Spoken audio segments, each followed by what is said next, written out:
ദൈവനാമത്തിലെ ഏവർക്കും സ്നേഹവന്ദനം. കൊലോസ്യ ലേഖന പഠനത്തിലേക്ക് ഏവർക്കും സ്വാഗതം. ഒരു വാക്ക് പ്രാർത്ഥിച്ചുകൊണ്ട് നമുക്ക് ആരംഭിക്കാം.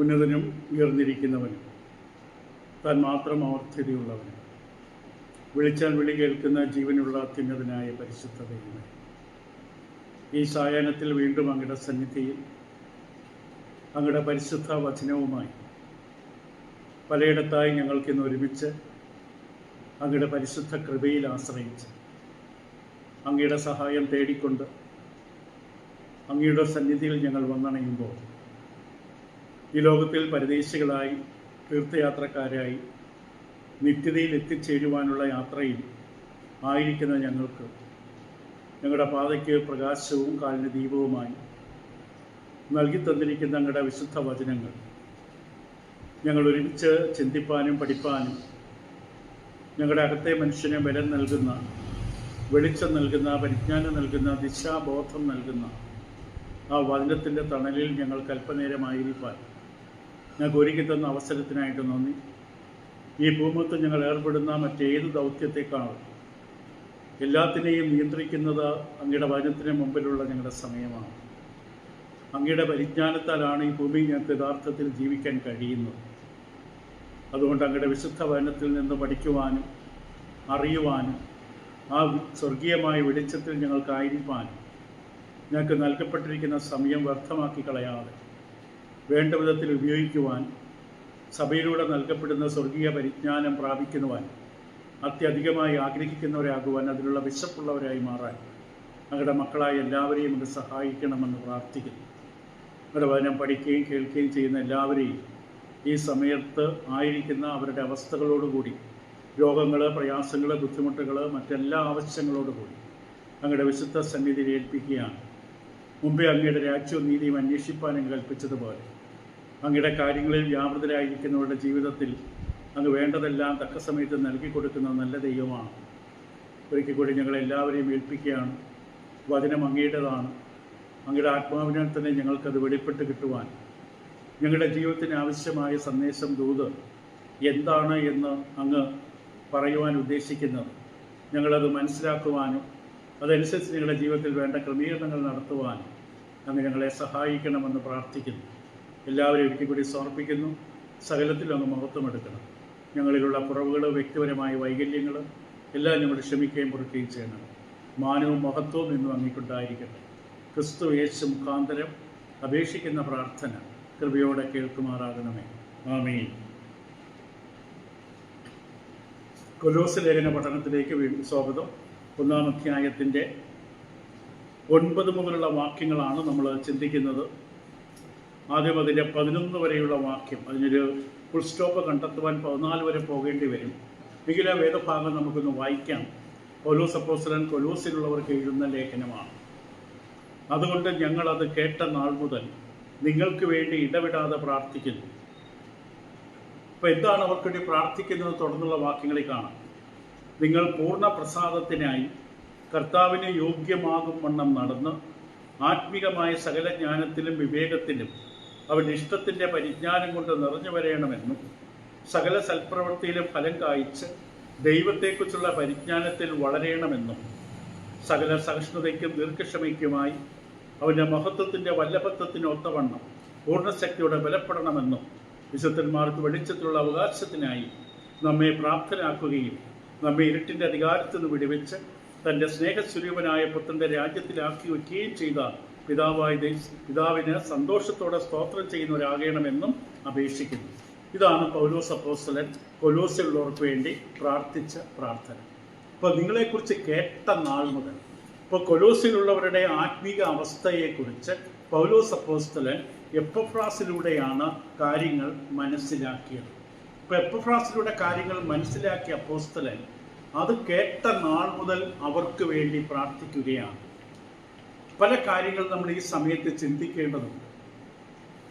ശാസ്ത്രീയമായ അത്യാധുനിക ഉപകരണങ്ങളോ സാങ്കേതിക വിദ്യയുടെ സഹായമോ ഒന്നും കൂടാതെ, അതായത് നമ്മുടെ ഫേസ്ബുക്ക്, ടെലിഫോണ്, മൊബൈല് തുടങ്ങിയ സാങ്കേതിക വിദ്യകളുടെ യാതൊരു സഹായവും കൂടാതെ ഒരു വിശ്വാസി, ഒരു ദൈവ പൈതലിന് താൻ ഇന്നുവരെ കണ്ടിട്ടില്ലാത്ത, ഇന്നുവരെ സംസാരിക്കുവാൻ സാധിച്ചിട്ടില്ലാത്ത, ലോകത്തിൻ്റെ മറ്റെവിടെയോ ഉള്ള ഒരു വിശ്വാസിയുടെ ആത്മിക ക്ഷേമത്തിന് ആവശ്യമായ ശുശ്രൂഷ, സഹായം ചെയ്തു കൊടുക്കുവാൻ കഴിയും. ഇപ്പൊ സഹവിശ്വാസികളുടെ ആത്മിക ജീവിതത്തിന്റെ വളർച്ചയ്ക്ക് പ്രധാനപ്പെട്ട ഒരു ചുമതല ഇപ്രകാരം ചെയ്യുവാൻ ഒരു വിശ്വാസിക്ക് കഴിയുമെന്നുള്ളത് ദൈവം വെച്ചൊരു വലിയ സംവിധാനമാണ്. അപ്പൊ അവരുടെ മേൽ ദൈവത്തിന്റെ അനുഗ്രഹത്തിന്റെ വാതിൽ തുറക്കപ്പെടുന്നതിന് മറ്റൊരിടത്തായിരിക്കുന്ന ഒരു വിശ്വാസിക്ക് സഹായം ചെയ്തു കൊടുക്കാൻ കഴിയും. അതിനുള്ള മാർഗമാണ് പ്രാർത്ഥന എന്നത്. നിങ്ങളും ഞാനുമെല്ലാം ഇന്നും ആത്മീയ ഗോളത്തിൽ നിലനിൽക്കുന്നത് സത്യവചനത്തിൽ, ദൈവത്തിന്റെ ഹിതമനുസരിച്ച് സത്യവചനത്തിൽ, അത് ഊന്നിപ്പറയേണ്ട വാക്കാണ്. സത്യവചനത്തിൽ ഇന്നും നാം നിൽക്കുന്നത് ചുരുക്കമായിരിക്കാം. നിൽക്കുന്നതിന്റെ കാരണം പല കാരണങ്ങളിൽ. ഒന്ന്, ലോകത്തിന്റെ പല കോണുകളിൽ പലയിടങ്ങളിലിരുന്ന് ദൈവത്തിന്റെ സഭയാകുന്ന ദൈവ കുടുംബത്തിലുള്ളവരുടെ നമ്മൾ ഇന്നുവരെ കണ്ടിട്ടില്ലാത്ത, നമ്മൾ അറിഞ്ഞിട്ടില്ലാത്ത, നമുക്ക് പേര് പോലും അറിയാത്ത അനേക ദൈവ മക്കളുടെ പ്രാർത്ഥനയുടെ ഫലമാണ്. നമ്മുടെ എല്ലാം ജീവിതം അവരോട് കടപ്പെട്ടിരിക്കുകയാണ്. നമുക്കറിയാം, അപ്പോസ്തലപ്രവൃത്തികളുടെ പുസ്തകത്തിന്റെ 6-ാം അധ്യായത്തിന്റെ 4-ാം വാക്യത്തിൽ അപ്പോസ്തലന്മാർ ഈ മേശയിൽ ശുശ്രൂഷ ചെയ്യുന്നതിനെ കുറിച്ചുള്ള ആവശ്യം അവരുടെ മുമ്പിൽ വരുമ്പോൾ അവർ വളരെ വ്യക്തമായിട്ട് പറഞ്ഞു, ഞങ്ങളുടെ ദൗത്യം വചനവും പ്രാർത്ഥനയുമാണ്.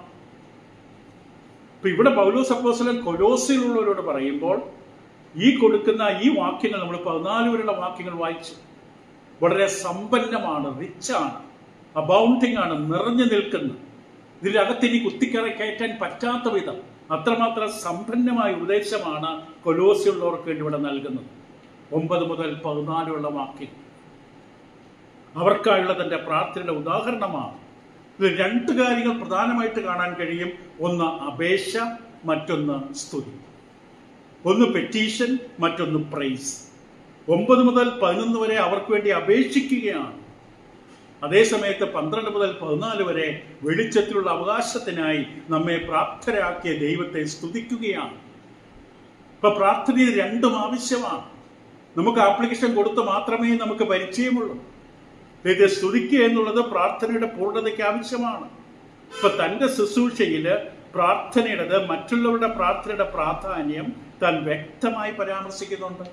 കഴിഞ്ഞ തവണ നമ്മൾ കണ്ടു, മറ്റനേകരോട് താൻ പ്രാർത്ഥിക്കാൻ ആവശ്യപ്പെടുന്നതായിട്ട് നമ്മൾ കേൾക്കുകയുണ്ടായി. കൊരിന്ത്യർക്കെതിരെ 2-ാം ലേഖനം 1-ാം അധ്യായം 11-ാം വാക്യം. 2 കൊരിന്ത്യർ 1:11. ഇവിടെ പൗലോസ് അപ്പോസ്തലൻ പറയുന്ന കൊരിന്ത്യ സഭയോട്, അവിടെ അവരോട് പറയുമ്പോൾ പറഞ്ഞു, എന്നെ ഇങ്ങനെ കല്ലേറ് കൊണ്ടു, ഞാൻ ഇങ്ങനെ ആസയിൽ മരണം വരെ എത്തി, അത്യന്തം ഭാരപ്പെട്ട് മരിക്കുമെന്ന് വിചാരിച്ചു. പക്ഷെ മരിച്ച ഉയർപ്പിക്ക് ദൈവത്തിൽ ആശ്രയിപ്പാൻ തക്കവണ്ണം ഞങ്ങൾ മരിക്കുമെന്ന് ഉള്ളിൽ നിർണയിക്കേണ്ടി വന്നു. ഇത്ര ഭയങ്കരമായ മരണത്തിൽ ദൈവം ഞങ്ങളെ വിടുവിക്കുകയും ചെയ്യും, മേലാലും വിടുവിക്കെന്ന് പറഞ്ഞതിന് ശേഷം പറയുന്നു, ഞങ്ങളെ ആശ വെച്ച് വിരിക്കുന്നു, അതിന് നിങ്ങളും ഞങ്ങൾക്ക് വേണ്ടിയുള്ള പ്രാർത്ഥനയിൽ തുണയ്ക്കുന്നുണ്ടല്ലോ. ഇപ്പൊ മറ്റനേകളുടെ പ്രാർത്ഥനയുടെ ഫലമായിട്ടാണ് ഇവർ കല്ലെറിഞ്ഞ് കൊന്നു മരിച്ചുപോയി. ഒരുപക്ഷെ ആ സമയത്തായിരിക്കും 2 കൊരിന്ത്യർ 12-ാം അധ്യായത്തിൽ 3-ാം സ്വർഗത്തോളം ഒന്ന് കയറിയിട്ട് വന്നത്. അപ്പൊ ആ ഒരു അനുഭവത്തിലൂടെ താൻ കടന്നു പോകുമ്പോൾ ദൈവം അദ്ദേഹത്തെ വിടുവിച്ചതിന്റെ കാരണം ഒരു ദിവസം നിങ്ങളുടെ ഇവർക്ക് പൗലോസ് ഇങ്ങനെ സംഭവിച്ചെന്ന് അവർ അറിഞ്ഞിട്ടല്ല. പക്ഷെ പൗലോസിന് വേണ്ടിയുള്ള ഒരു പ്രാർത്ഥന തുടർച്ചയായിട്ട് അവിടെ ജീവിതത്തിലുണ്ട്. അതിന് നിങ്ങളും ഞങ്ങൾക്ക് വേണ്ടിയുള്ള പ്രാർത്ഥനയിൽ തുണയ്ക്കുന്നുണ്ടല്ലോ. മറ്റൊരാൾക്ക് നമ്മൾ കുറെ പൈസ കൊടുത്ത് സഹായിച്ചു, മറ്റെന്തെങ്കിലും കൊടുത്ത് സഹായിച്ചു, ഒരു വസ്ത്രം വാങ്ങി കൊടുത്ത് സഹായിച്ചു എന്നൊക്കെ പറയാൻ എളുപ്പമാണ്. പക്ഷെ അതിലും വലിയ സഹായമാണ് ആ വ്യക്തിക്ക് വേണ്ടി പ്രാർത്ഥിക്കുക എന്നുള്ളത്. അങ്ങനെ പലർ മുഖാന്തരം, ശ്രദ്ധിക്കാൻ വാക്ക്, പലർ മുഖാന്തരം ഞങ്ങൾക്ക് കിട്ടിയ കൃപയ്ക്ക് വേണ്ടി. ഇപ്പൊ എത്രയോ പേരോട് നമ്മൾ കടപ്പെട്ടിരിക്കുകയാണ്. നമ്മൾ സത്യമാർഗം വലിച്ചെറിഞ്ഞ് കളയുമ്പോൾ അനേകരുടെ പ്രാർത്ഥനയ്ക്ക് നമ്മൾ മറുപടി പറയേണ്ടി വരും. അനേകരുടെ കണ്ണുനീരിന് നമ്മൾ മറുപടി പറയേണ്ടി വരും. അങ്ങനെ ഉപേക്ഷിക്കാനുള്ളതല്ല നമുക്ക് ദൈവം കൃപയാൽ നൽകി തന്ന രക്ഷ.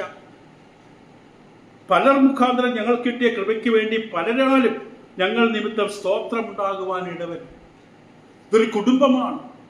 ഈ നാളുകളിൽ ആവർത്തിച്ച് നമ്മൾ പറയുന്ന ഒരു കാര്യമാണ്. ലോകം അത് എവിടെയുള്ളവരായാലും, ലോകമെങ്ങും വീണ്ടെടുക്കപ്പെട്ട ദൈവമക്കൾ ഒരു കുടുംബത്തിലാണ്.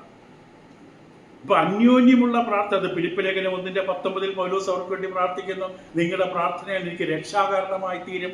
കാരാഗൃഹത്തിൽ കിടന്ന പൗലോസ് പറയുന്നു, എനിക്ക് പേടിയില്ല, നിങ്ങളെല്ലാവരും എനിക്ക് വേണ്ടി പ്രാർത്ഥിക്കുന്നുണ്ടല്ലോ, ഇവിടെ തക്ക സമയം ഞാൻ പുറത്തു വരും. ഫിലിമോന്റെ പുസ്തകം അതിന്റെ 22ാമത്തെ വാക്യത്തിൽ ഫിലിമോന്റെ എഴുതിയ ഒരു അധ്യായം മാത്രമുള്ള ലേഖനത്തിലും പൗലോസ് അത് വളരെ വ്യക്തമായിട്ട് പറയും. മറ്റുള്ള പ്രാർത്ഥനയുടെ പ്രാധാന്യം വളരെ വ്യക്തമാണ്. ഫിലിമോൻ 22ാമത്തെ വാക്യം. എഫേസർക്കെതിരെ ലേഖനം 6-ാം വാക്യത്തിൽ അന്യോന്യമുള്ള പ്രാർത്ഥനയ്ക്കായി പുതിയ നിയമം ആഹ്വാനം ചെയ്യുന്നതിന് വളരെ പ്രധാനപ്പെട്ട ഒരു വാക്യമാണ് എഫേസർ 6:18. അവിടെ പറയുന്നത് സകല പ്രാർത്ഥനയാലും, പ്രാർത്ഥനയുടെ പല വിഭാഗങ്ങളുണ്ട് നമുക്ക്. അതുകൊണ്ടാണ് സകല പ്രാർത്ഥന. അതിനകത്ത് സ്തോത്രമുണ്ട്, യാചനയുണ്ട്, അപേക്ഷയുണ്ട്, അഭയയാചനയുണ്ട്, നിലവിളിയുണ്ട്, എല്ലാം ഉണ്ട് അതിനകത്ത്. പ്രാർത്ഥന പലതാണ്. വെറുതെ പ്രാർത്ഥന ഒറ്റ മാർഗമല്ല. പ്രാർത്ഥന ഓരോ സന്ദർഭത്തിലും ഓരോ വിഷയത്തിലും അതനുസരിച്ചുള്ള പ്രാർത്ഥനയുടെ വിവിധ തലങ്ങളുണ്ട്. ഇപ്പൊ സകല പ്രാർത്ഥനയാലും യാചനയാലും ഏത് നേരത്തും ആത്മാവിൽ പ്രാർത്ഥന, അതായത് ദൈവവചനത്തിന്റെ അടിസ്ഥാനത്തിലുള്ള പ്രാർത്ഥന, ആത്മാവിൽ പ്രാർത്ഥിച്ചും, ഹൃദയത്തിന്റെ ഉള്ളിൽ നിന്നുള്ള പ്രാർത്ഥനയ്ക്കും ആത്മാവിൽ, പരിശുദ്ധാത്മാവിനെ കുറിച്ചല്ല അവിടെ പറയുന്നത്, അന്തരംഗത്തിൽ നിന്ന് സത്യസന്ധമായ പ്രാർത്ഥന, പരമാർത്ഥമായ പ്രാർത്ഥന. ഇപ്പൊ ദാവീദ് പറഞ്ഞ പോലെ ഒന്നിനെ ആഗ്രഹിക്കുന്നു, അത് തന്നെ ഞാൻ അപേക്ഷിക്കുന്നു. ഇപ്പൊ ആത്മാവിൽ പ്രാർത്ഥിച്ചും അതിനായി ജാഗരിച്ചും കൊണ്ട് സകല വിശുദ്ധന്മാർക്കും എനിക്കും വേണ്ടി പ്രാർത്ഥനയിൽ പൂർണ്ണ സ്ഥിരത കാണിപ്പീൻ. പ്രാർത്ഥനയിൽ സ്ഥിരത ഉണ്ടായിരിക്കണം. അത് 1 തിമോത്തിയോസ് 2:1 പൗലോസ് തിമോത്തിയോസ് എഴുതുന്ന ലേഖനത്തിന്റെ 1 തിമോത്തിയോസ് 2-ാം അധ്യായത്തിന്റെ 1-ാം വാക്യത്തിൽ പൗലോസ് അപ്പോസ്തലൻ പറയുമ്പോൾ എല്ലാവർക്കും വേണ്ടി പ്രാർത്ഥിക്കണം, ഇന്നാർക്കൊന്നും വേണ്ടിയെന്നില്ല. 1 തിമോത്തിയോസ് 2:1 വാക്യത്തിൽ പൗലോസ് പറയുന്ന ഇപ്രകാരമാണ്, എന്നാൽ സകല മനുഷ്യർക്കും, എന്നിട്ട് തുടർന്ന് സർവ്വഭക്തിയോടും ഖരത്തോടും കൂടി ഒക്കെ പറഞ്ഞിട്ട് എല്ലാവർക്കും വേണ്ടി. അവിടെ പ്രാർത്ഥനയുടെ പല സെക്ഷൻ കാണാം. യാചന, പ്രാർത്ഥന, പക്ഷപാതം, സ്തോത്രം. പ്രാർത്ഥനയുടെ 4 വിഭാഗങ്ങൾ കാണാം. സകല മനുഷ്യർക്ക്, ആ പോയിന്റ് മാത്രമേ നമ്മൾ ചിന്തിക്കുന്നുള്ളൂ. സകല മനുഷ്യർക്ക് വേണ്ടി പ്രാർത്ഥിക്കാൻ കടപ്പെട്ടിരിക്കുകയാണ്. നമ്മൾ തീരുമാനമെടുക്കണം, ഞാൻ പ്രാർത്ഥിക്കുന്നില്ലെങ്കിൽ ഞാൻ ഇന്ന് ആഹാരം കഴിക്കില്ല. രാവിലെ എഴുന്നേൽക്കുമ്പോൾ അല്ലെങ്കിൽ രാത്രി കിടക്കുന്നതിന് മുമ്പുള്ള ഏതെങ്കിലും സമയത്ത് തീരുമാനമെടുക്കാം. മനഃപൂർവ്വമായിട്ട് അങ്ങനെ ആദ്യം വളരെ കഷ്ടപ്പെട്ടായിരിക്കും നമ്മൾ ആഹാരം കഴിക്കാൻ പോകുന്നത്. കാരണം എങ്ങനെയെങ്കിലും പ്രാർത്ഥിക്കും, പിന്നീട് അതൊരു സ്വഭാവമായിട്ട് മാറും, പിന്നെ ഭക്ഷണം കഴിക്കാൻ മറന്നുപോകും. അപ്പൊ അങ്ങനെ തീരുമാനമെടുക്കുന്നത് നല്ലതാണ്. സകല മനുഷ്യർക്ക് വേണ്ടി. എബ്രായ ലേഖനം 13-ാം അധ്യായം 18-ാം വാക്യം. എബ്രായർക്കെതിരെ ലേഖനം അതിന്റെ 13-ാം അധ്യായം 18-ാം വാക്യത്തില് അവിടെ എബ്രായ എഴുത്തുകാരൻ ഇപ്രകാരമാണ് പറഞ്ഞത്. അവിടെ പറയും, ഞങ്ങൾക്ക് വേണ്ടി പ്രാർത്ഥിപ്പീൻ, സകലത്തിലും നല്ലവരായി നടപ്പാൻ ഇച്ഛിക്കൊണ്ട് ഞങ്ങൾക്ക് നല്ല മനസ്സാക്ഷി ഉണ്ടെന്ന് ഞങ്ങൾ ഉറച്ചിരിക്കുന്നു. അപ്പം മറ്റുള്ളവരുടെ പ്രാർത്ഥന നമ്മുടെ ജീവിതത്തിന് ആവശ്യമാണ്. നമ്മൾ മറ്റുള്ളവരോട് ആവശ്യപ്പെടേണ്ട പ്രധാനപ്പെട്ട കാര്യം, സഹോദരി സഹോദര എനിക്ക് വേണ്ടി പ്രാർത്ഥിക്കാൻ മറക്കരുത്. ഇങ്ങനെ പറയാൻ മടിക്കരുത്. നമ്മൾ പ്രാർത്ഥന ചോദിക്കുന്നതുകൊണ്ട് നമ്മൾ കുറയുകയല്ല, നമ്മൾ ദൈവഭക്തരായി തീരുകയാണ്. അപ്പൊ അത് വളരെ വ്യക്തമായി നമുക്ക് കാണാൻ സാധിക്കും. ഞങ്ങൾക്ക് വേണ്ടി പ്രാർത്ഥിപ്പിൻ. ബൈബിളില് മറ്റു ദൈവമക്കൾക്ക് വേണ്ടി പ്രാർത്ഥിക്കുന്ന അനവധി തെളിവുകൾ കാണാം. യോബിന്റെ പുസ്തകം 42:10. യോബ് 42:10 വായിക്കുന്നില്ല. യോബ് തന്റെ സുഹൃത്തുക്കൾക്ക് വേണ്ടി പ്രാർത്ഥിക്കുന്നു. 42:10. ആവർത്തന പുസ്തകം 9:20. ആവർത്തനം 9:20. സംഖ്യാപുസ്തകം 12:13. ഇവിടെ മോശ അഹ്റോനും മിര്യാമിന് വേണ്ടി പ്രാർത്ഥിക്കുന്നു. സംഖ്യാപുസ്തകം 12:13 മിര്യാമിന് വേണ്ടിയും ആവർത്തനം 9:20 അഹ്റോന് വേണ്ടി. 1 ശമൂവേൽ 7-ാം അധ്യായം 5-9 വാക്യം. 1 ശമൂവേൽ 7:5-9 ശമൂവേൽ ഇസ്രായേൽ ജനത്തിന് വേണ്ടി പ്രാർത്ഥിക്കുകയാണ്. ആ ജനത്തിന് വേണ്ടി മുഴുവൻ ശമൂവേൽ എന്ന മനുഷ്യൻ പ്രാർത്ഥിക്കുകയാണ്. 1 ശമൂവേൽ 7:5-9. 2 ശമൂവേൽ 24:17. 2 ശമൂവേൽ 24:17 ദാവീദ് ഇസ്രായേലിന് വേണ്ടി പ്രാർത്ഥിക്കുകയാണ്. 1 ദിനവൃത്താന്തം 29:18-19. 1 ദിനവൃത്താന്തം 29:18-19 ശലോമോന് വേണ്ടിയുള്ള ദാവീദിന്റെ പ്രാർത്ഥന കേൾക്കാം. 2 രാജാക്കന്മാർ 14 മുതൽ 19 വരെ. 2 രാജാക്കന്മാർ 14 വരെ ഹിസ്കിയാവ് രാജാവ് യഹൂദ രാജ്യത്തിന് വേണ്ടി പ്രാർത്ഥിക്കുന്നു. ഹിസ്കിയാവ്. 2 രാജാക്കന്മാർ 14 മുതൽ 19 വരെ. ദാനിയേൽ 9 3 മുതൽ 19 വരെ ദാനിയേൽ ഇസ്രായേൽ ജനത്തിന് വേണ്ടി പ്രാർത്ഥിക്കുകയാണ്. എസ്കേൽ 9:8. എസ്കേൽ ഇസ്രായേലിന് വേണ്ടി പ്രാർത്ഥിക്കുന്നു. എസ്കേൽ 9:8. നെഹമ്യാവ് 1:4 മുതൽ 11 വരെ. നെഹമ്യാവ് 1:4 മുതൽ 11 വരെ നെഹമ്യാവ് യഹൂദ ജനത്തിനു വേണ്ടി പ്രാർത്ഥിക്കുന്നു. യോഹന്നാന്റെ സുവിശേഷം 17-ാം അധ്യായം 9 മുതൽ 24 വരെ കർത്താവ് യേശു തന്റെ ശിഷ്യന്മാർക്ക് വേണ്ടി പ്രാർത്ഥിക്കുന്നു. പ്രവൃത്തികൾ 12:5 യെരുശലേമിലെ സഭ പത്രോസ് തടവിൽ കിടക്കുമ്പോൾ പത്രോസിന് വേണ്ടി പ്രാർത്ഥിക്കുന്നു. നമ്മൾ കഴിഞ്ഞ ക്ലാസ്സിൽ പറഞ്ഞതാണെങ്കിലും പൗലോസ് അപ്പോസ്തലൻ ദൈവമക്കൾക്ക് വേണ്ടി, എല്ലായിടത്തുമുള്ള ദൈവമക്കൾക്ക് വേണ്ടി പ്രാർത്ഥിക്കുന്നു. അനവധി വാക്യം നമ്മൾ കണ്ടുവെങ്കിലും റോമർ 1:9-10, റോമർ 1:9-10, എഫേസ്യർ 6:16-19 വരെ. ഇവിടെ ഇതാ കൊലോസ് ലേഖനത്തെ നമ്മൾ നോക്കുമ്പോൾ 4:12 എപ്പഫ്രാസ് കൊലോസിലുള്ളവർക്ക് വേണ്ടി പ്രാർത്ഥിക്കുന്നു. കൊലോസ് ലേഖനം 4-ാം അധ്യായം അതിന്റെ 12-ാം വാക്യം. അവിടെ ഇങ്ങനെയാണ് കാണുന്നത്: നിങ്ങളിൽ ഒരുത്തനായ ക്രിസ്തുയേശുവിന്റെ ദാസനായ എപ്പഫ്രാസ് നിങ്ങളെ വന്ദനം ചെയ്യുന്നു. എന്നിട്ട് എന്താ പ്രാർത്ഥിക്കുന്ന അദ്ദേഹം? നിങ്ങൾ തികഞ്ഞവരും ദൈവത്തെ സംബന്ധിച്ചൊക്കെയും പൂർണ്ണ നിശ്ചയമുള്ളവരായി നിൽക്കേണ്ടതിന് അവൻ പ്രാർത്ഥനയിൽ നിങ്ങൾക്ക് വേണ്ടി എപ്പോഴും പോരാടുകയാണ്. ആരൊക്കെയോ നമുക്ക് വേണ്ടി കണ്ണുനീരോടെ നിലവിളിക്കുന്നുണ്ട്. നമുക്ക് ഒരുപക്ഷെ പ്രാർത്ഥനയൊന്നും നമുക്ക് ആവശ്യം തോന്നുന്നില്ല. പലരുടെയും പ്രാർത്ഥനയുടെ ഫലമാണ്. അവിടെ ഒരു ദൈവമക്കളാണ്, ഒരു കുടുംബമാണ്, അനേകം പ്രാർത്ഥിക്കുകയാണ് നമുക്ക് വേണ്ടി. ഇപ്പൊ എപ്പഫ്രാസ് കൊലോസിലുള്ളവർക്ക് വേണ്ടി പ്രാർത്ഥിച്ച 4:12. ഇപ്പൊ നമ്മൾ തിരിച്ച് കൊലോസ് ലേഖനം 1-ാം അധ്യായത്തിലേക്ക് വരുമ്പോൾ അവിടെ നമ്മൾ കണ്ടത്, അതുകൊണ്ട് ഞങ്ങളത് കേട്ട നാൾ മുതൽ, കേട്ടതെല്ലാം നല്ല വർത്തമാനമായിരുന്നു എപ്പഫ്രാസിൽ നിന്ന്. കൊലോസിലുള്ള ദൈവമക്കളുടെ ആത്മിക വളർച്ച, അവർ ഫലം കായ്ക്കുന്നത്, ദൈവകൃപ യഥാർത്ഥമായി കേട്ടറിഞ്ഞത്, ഇതൊക്കെ നല്ല കാര്യങ്ങളാണ്. പൗലോസിന്റെ അടുക്കൽ എപ്പഫ്രാസ് ഇത്ര ദൂരെ യാത്ര ചെയ്ത് വന്ന് അറിയിച്ചത് അനുകൂലമായ കാര്യങ്ങളാണ് അദ്ദേഹം കേട്ടത്. കാര്യങ്ങൾ നന്നായി ചെയ്യുന്നവർക്ക് വേണ്ടി പലപ്പോഴും നമ്മുടെ ചിന്ത അവർക്ക് വേണ്ടി പ്രാർത്ഥിക്കേണ്ട കാര്യമില്ല. They are doing everything fine, എല്ലാ കാര്യങ്ങളും നന്നായി അവർ ചെയ്യുന്നുണ്ടല്ലോ എന്നാണ് നമ്മൾ സാധാരണ ചിന്തിക്കാറ്. നമ്മുടെ പ്രാർത്ഥനകളെ ഭൂരിഭാഗ സമയവും നമ്മൾ പ്രയാസപ്പെടുന്ന, ബുദ്ധിമുട്ടിലായിരിക്കുന്ന, പാപത്തിലോ ദുരന്തത്തിലോ രോഗത്തിലോ വീണു പോകുന്നവരെ കുറിച്ചാണ് നാം കൂടുതലായിട്ട് പ്രാർത്ഥിക്കുന്നത്. നമ്മുടെ പ്രാർത്ഥനയുടെ ഭൂരിപക്ഷവും നാം ചെലവിടുന്നത് ദുരന്തം അനുഭവിക്കുന്ന, ബലഹീനരായിട്ടുള്ള, വീണുപോയ, പാപത്തിൽ കിടക്കുന്ന, രോഗത്തിൽ കിടക്കുന്ന, ബുദ്ധിമുട്ടിലായിരിക്കുന്നവർക്ക് വേണ്ടിയാണ്. പ്രാർത്ഥിക്കരുതെന്നല്ല. ഇവിടുത്തെ ഉദാഹരണം കാണുകയാണ് നാം. കൊലോസിലുള്ളവരുടെ നല്ല കാര്യങ്ങളാണ് പൗലോസിന്റെ അടുക്കൽ പറഞ്ഞത്. എന്നിട്ട് പൗലോസ് അവർക്ക് വേണ്ടി, അവരെക്കുറിച്ച് ഈ നല്ല വർത്തമാനം കേട്ട നാൾ മുതൽ അവർക്ക് വേണ്ടി പ്രാർത്ഥിക്കണം. നിങ്ങൾ മുന്നേറണം. നാം ഫലം കായ്ക്കുന്ന മരത്തിനാണ് നമ്മൾ വെള്ളം ഒഴിച്ചു കൊടുക്കുന്നത്. 5 വർഷമായിട്ട് ഫലം കായ്ക്കുന്ന മരത്തിനെ അവസരം വീട്ടുടൻ പറയും, ഇനി അധികം വെള്ളമൊന്നും തന്നെ ഒഴിക്കണ്ട, അത് കായ്ക്കുന്നെങ്കിൽ കായ്ക്കണം. ഇവിടെ ഇതാ ഫലം കായ്ക്കുന്ന ഒരു കൂട്ടായ്മ, ആത്മീയമായി വളരുന്നൊരു കൂട്ടായ്മ, ദൈവത്തെ സ്നേഹിക്കുന്ന ഒരു കൂട്ടായ്മ. അവർക്ക് വേണ്ടി ഇതാ പൗലോസ് കേട്ട നാൾ മുതൽ, നമ്മൾ അടുത്ത ആഴ്ച മുതൽ ഞാൻ അവർക്ക് വേണ്ടി പ്രാർത്ഥിക്കാൻ തുടങ്ങിയാണെന്ന് പറഞ്ഞില്ല. കേട്ട നാൾ മുതൽ നമ്മളോട് ദൈവം ഒരു കാര്യം അറിയിക്കുമ്പോൾ നമ്മൾ പറയുന്നത്, നീ ഇപ്പോൾ മുതൽ പ്രാർത്ഥിക്കാൻ തുടങ്ങും. ഞായറാഴ്ച പ്രാർത്ഥന വിഷയം അനൗൺസ് ചെയ്യുമ്പോൾ അന്ന് രാത്രി മുതൽ പ്രാർത്ഥിക്കാൻ തുടങ്ങണം. നമ്മൾ കേട്ടങ്ങ് പോവുകയാണ്, അത് വലിയൊരു കുറ്റമാണ്. നന്മ ചെയ്യാൻ അറിഞ്ഞിട്ട് ചെയ്യാത്തത് പാപമാണ്. ഇപ്പൊ ആത്മീകമായി മുന്നേറുന്നവർക്ക് വേണ്ടി പ്രാർത്ഥിക്കേണ്ടതിന്റെ പ്രാധാന്യം അപ്പോസ്തലനറിയാം. അവർ മുന്നേറുകയാണ്, അവർക്കാ താങ്ങ് കൊടുക്കേണ്ടത്, അവർക്കാണ് സപ്പോർട്ട്, ഒരു പുഷ് കൊടുക്കേണ്ടത്. അവർ ഓടുകയാണ്. അവർ കൂടുതൽ അഭിവൃദ്ധി പ്രാപിക്കണം. ഭൂമത്തെ ദൈവത്തിന്റെ നാമം മഹത്വപ്പെടുവാൻ ഇങ്ങനെയുള്ളവരിലൂടെ സാധിക്കുകയുള്ളൂ. വെറുതെ കേട്ട് മയങ്ങിയിരിക്കുന്നവരെ കൊണ്ട് ഒരു പ്രയോജനം ദൈവരാജ്യത്തിനുണ്ടാകില്ല. പ്രാർത്ഥിക്കുന്നവർക്ക് വേണ്ടി വീണ്ടും അവർക്ക് പ്രാർത്ഥനയുടെ വീര്യം കൊടുക്കാൻ പ്രാർത്ഥിക്കണം. വചനം പ്രസംഗിക്കുന്നവർ കൂടുതൽ വചനത്തിൽ ഉറച്ചു നിൽക്കാൻ പ്രാർത്ഥിക്കണം. സുവിശേഷമല്ല ചെയ്യുന്നവർ കൂടുതൽ സുവിശേഷ മേഖലകൾ കണ്ടെത്തുവാൻ, തടസ്സങ്ങൾ നീക്കിക്കൊടുക്കാൻ പ്രാർത്ഥിക്കണം. ഇതാണ് പ്രാർത്ഥനയുടെ ഉപയോഗം തന്നെ. കൂടുതൽ അഭിവൃദ്ധി പ്രാപിക്കണം. ഭൂമുഖത്തെ ദൈവത്തിന്റെ സത്യത്തിനായി പോരാടുന്നവരെയും അധ്വാനിക്കുന്നവരെയും അവരെ തകർക്കുവാനാണ് സാത്താൻ ഏറ്റവും അധികം തന്റെ ശക്തി ഉപയോഗിക്കുന്നത്. പ്രയോജനമുള്ളവരെ തകർക്കുകയാണ് സാത്താന്റെ ജോലി. നിഷ്ക്രിയരായി വെറുതെ ഇരിക്കുന്ന, ഒന്നും ചെയ്യാതിരിക്കുന്നവരെ ഒരിക്കലും സാത്താൻ തൊടുന്നില്ല. കാരണം അവർ താനേ നശിച്ചു പോകും. ഒരു കാര്യം അവിടെ കടന്നാൽ താനേ മണ്ണോട് അടിഞ്ഞങ്ങ് തീരും. നേരെ പ്രവർത്തിക്കുന്ന, പ്രവർത്തനോന്മുഖമായിട്ടുള്ള ജീവനുള്ളതാണെങ്കിൽ അത് വളരണം. അതിനുള്ള അനുകൂലമായ സാഹചര്യം ചെയ്തു കൊടുക്കണം. എപ്പോഴും പ്രാർത്ഥിക്കുവാൻ വേണ്ട ചില 2 പ്രധാനപ്പെട്ട കാര്യങ്ങൾ നമ്മൾ ഇന്ന് ഒന്നും പഠിച്ചില്ലെങ്കിലും ഈ 2 കാര്യങ്ങൾ നിങ്ങൾ കേൾക്കണമെന്ന് ഞാൻ ആഗ്രഹിക്കുന്നു. ഇപ്രകാരം നമുക്കറിയാം, 1 തെസ്സലോനിക്കർ 5:17 പ്രാർത്ഥനയിൽ ഒരു നിയമമുണ്ട്. 1 തെസ്സലോനിക്കർ 5:17 എപ്പോഴും ഇടപെടാതെ പ്രാർത്ഥിപ്പീൻ, പ്രേ വിത്തൗട്ട് സീസിങ്. അപ്പൊ അങ്ങനെ പ്രാർത്ഥിക്കാൻ കഴിയുന്ന വ്യക്തിയുടെ 2 കാര്യങ്ങൾ, 2 ഘടകങ്ങൾ, 2 സ്വഭാവങ്ങൾ. ഒന്ന്, ഗോഡ് കോൺഷ്യസ്നെസ്. ആരാണ് ഈ വ്യക്തി? എപ്പോഴും പ്രാർത്ഥിക്കുന്ന, ഇടപെടാതെ പ്രാർത്ഥിക്കുന്ന വ്യക്തിയുടെ ആദ്യത്തെ ഗുണം എന്താണ്? ദൈവ സാന്നിധ്യബോധം.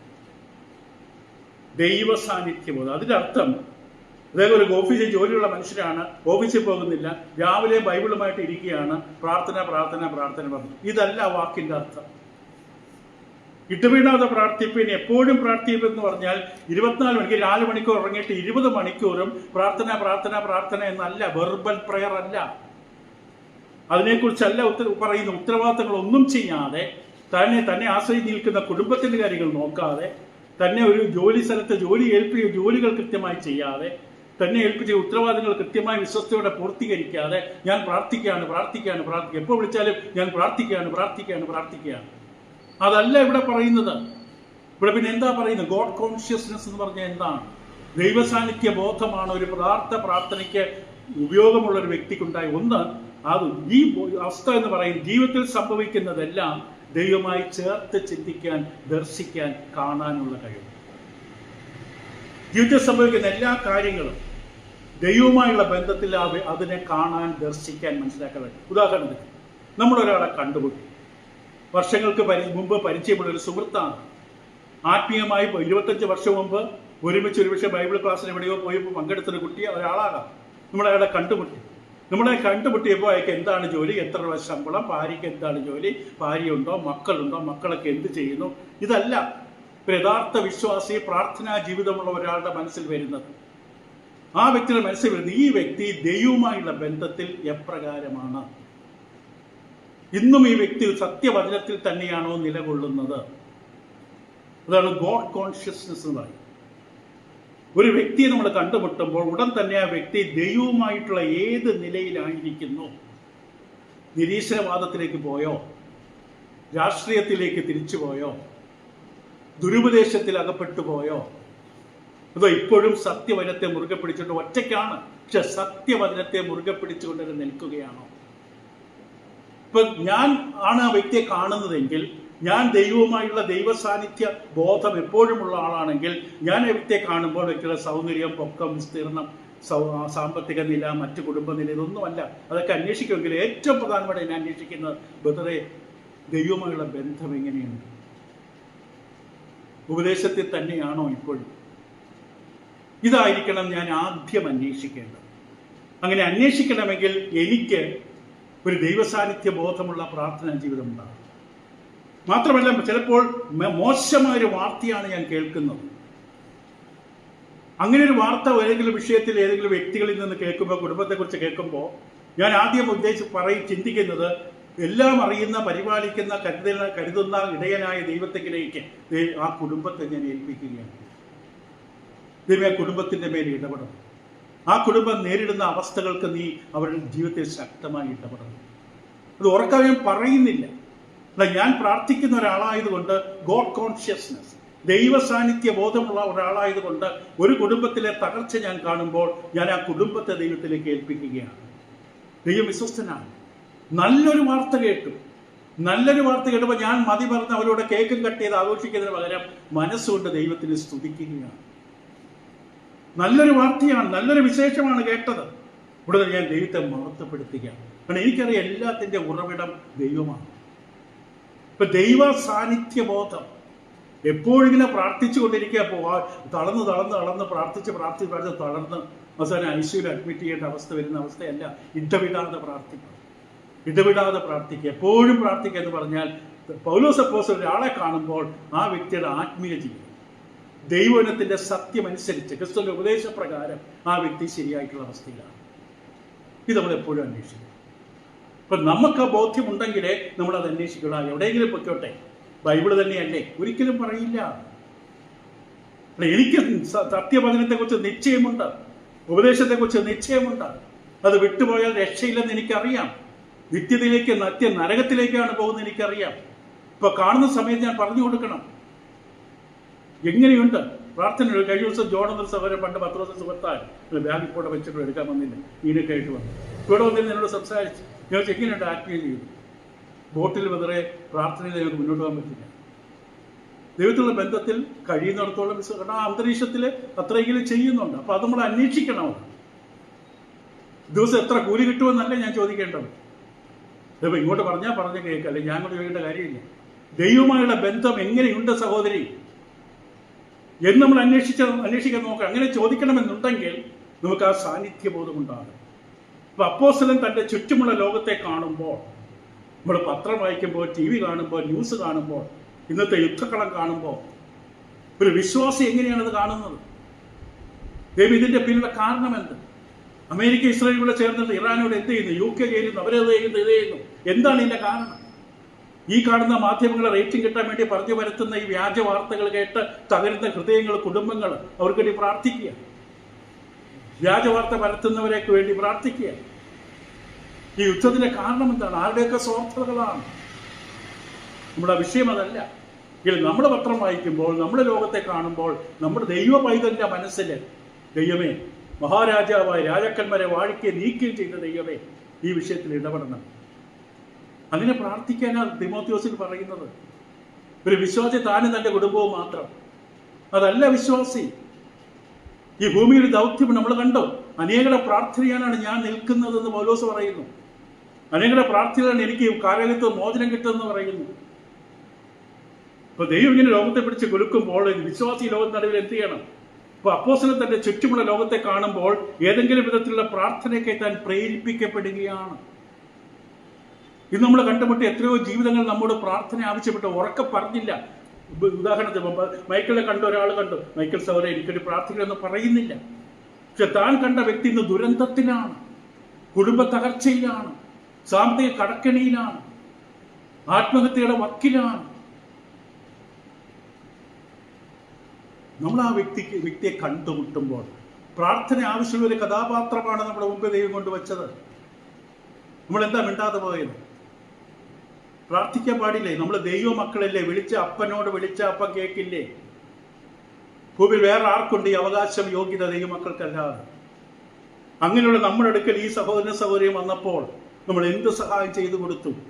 നമ്മൾ കുറെ സാമ്പത്തിക സഹായം ചെയ്തു കൊടുത്തിരിക്കാം, വേണം. പക്ഷെ അതിനേക്കാളും ഉപരി നിലനിൽക്കുന്ന സഹായം ആ വ്യക്തിയുടെ ആത്മജീവിതമാണ്. അത് വളരെ പ്രധാനമാണ്.